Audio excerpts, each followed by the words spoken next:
প্রার্থনা's wedding shopping, প্রার্থনার বিয়ে।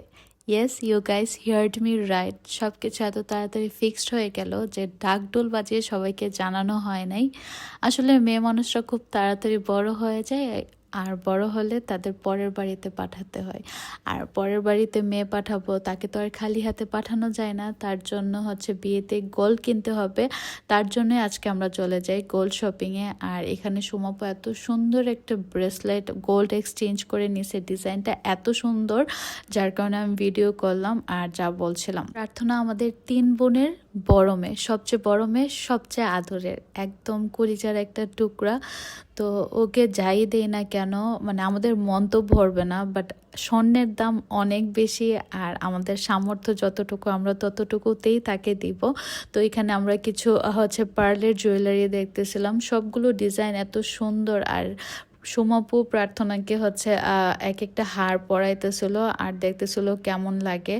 আমি তো ইমোশনাল হয়ে যেতেছিলাম এই সিন দেখে, যে মেয়েটা আসলেই বড় হয়ে গেছে, যার সাথে খুনসুটি, হাসি কান্না, অনেক মেমোরিজ। আর আজলানের নানু ভাই, অলওয়েজ চিন্তা করি মানে প্রার্থনার বিয়েতে আমরা 3 বোন তো কান্না করব, আজলান জানে কি কান্না করে আল্লাহই জানে।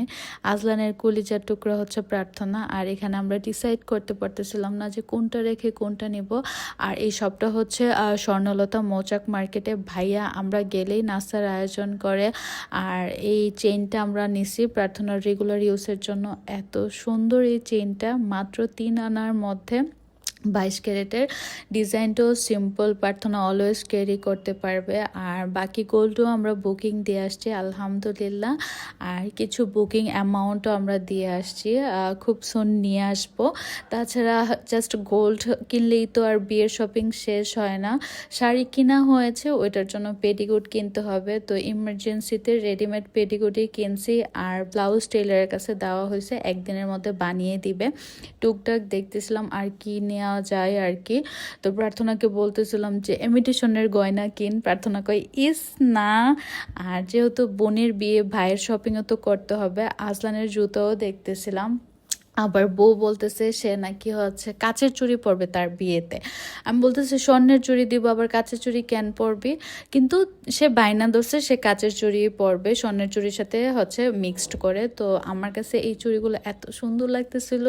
মেয়েদের ইমোশন চুড়ি, আর কাচের চুড়ির শব্দ তো আমার কাছে খুব ভালো লাগে। আর এই সুন্দর সুন্দর চুড়ির ডিজাইনগুলো দেখে আমার আবার বিয়ে করতে মন চাইতেছে আজলানের বাবার কাছেই। আর এই সুন্দর সুন্দর চুড়িগুলো পরে বউ সাজতে ইচ্ছা করতেছে। আমি না ভিডিও করতেছিলাম, মানে আমার বারবার মন চাইতেছিল